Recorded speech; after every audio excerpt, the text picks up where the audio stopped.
The number one question I get asked all the time is, right before you did your first Ironman, it must have been some sort of shift in your thinking or your life or whatever, because someone just doesn't just make the decision to go do the Hawaii Ironman World Championships. And you're absolutely right. Let's rewind 2 years prior. I was in a relationship and it was very toxic. And, I was a very insecure person, so I stayed in that relationship and I dealt with that relationship and the toxicity. And finally, when I decided to get out of that, I started putting myself first. And because of that, I started building some momentum from self-confidence and belief in myself.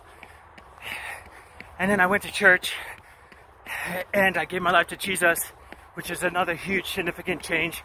I was never a church person, never really believed in Jesus. I never really prayed too much. I thought I could just do it all in my own might and my own strength.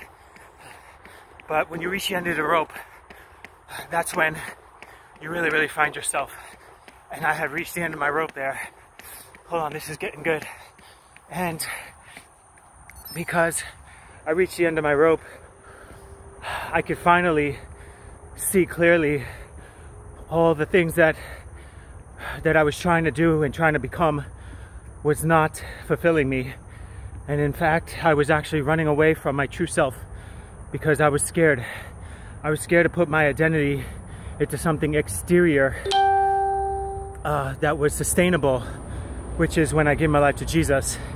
You see, I put my identity in, earning a lot of money, having a lot of authority in a job place, having a nice car, nice house, beautiful woman. But you put your identity in all those places, and then you have to keep those little places upkeep. You got to keep them up, and it gets really tiring, because if something falters, sometimes you just falter and you just get totally crushed and annihilated. And that's what was happening to me. So long story short, I started finding myself in that broken place, and I started looking up and I started praying and going to church, and it was almost like I was able to see the noise and then see clarity of where I was going and my purpose. And if you've ever been in a storm, it's hard to see in the storm, and you're just, you're shuffling around, hitting your to-do list.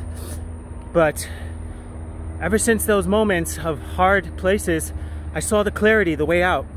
And it was just what God says about me.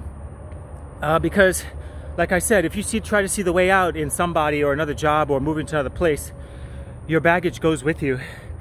And your insecurities go with you, your doubts, all those little quirks that you try to hide, they go with you.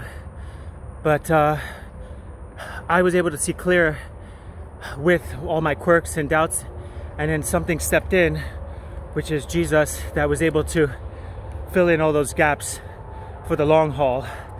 And that's what brought me to the Ironman, because in that Ironman journey, let me tell you, it was excruciating, and it was hard, and it was a really controlled, difficult lifestyle.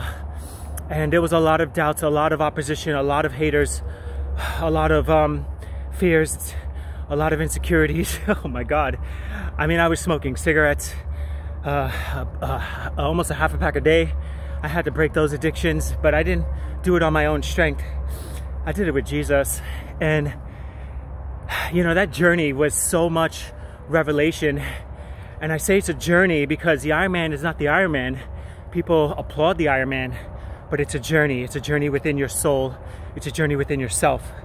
And for me, that journey with the Lord, when I was putting in all those miles, waking up at 4 o'clock in the morning, putting in those miles, rushing to work, then leaving work, going to swim for an hour and a half, and then trying to recover and live a life and cram it in within 2-3 hours.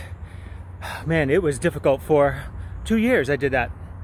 People think like, oh, you do it for a month and you get there. No, it's 2 years. 2 years. I was like Noah building the ark. I was building stuff out of my prosthetics. I didn't even know how to do it, but I was like Noah building the ark. I had that type of faith. The faith to build something even in a damn drought like Noah, in the middle of a desert. Everybody in their right mind was like, you're crazy. What are you doing? This is not reality. Why are you doing this? Every time somebody told me I was crazy, I just knew that I was on the right path.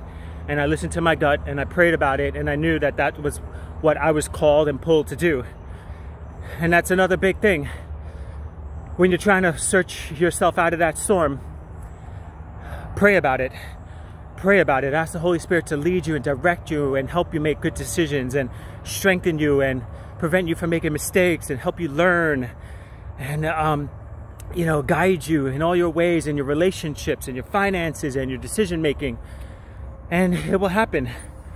And that's what I did. And that's my Ironman journey.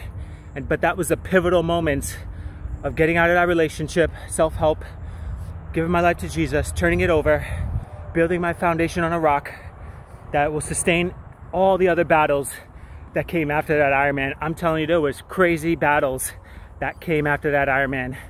Battles that were harder than the Ironman, that were more sustainable, that took me out further, that made me grow, made me stretch, made me search myself and see, man, can I actually do this? And you see, that's a progressive God. You got to go into the battles, you got to search your soul, because there's always new battles with new levels, and nothing is wasted. Good and bad, nothing is wasted. And that's my Ironman journey. Let me keep on running.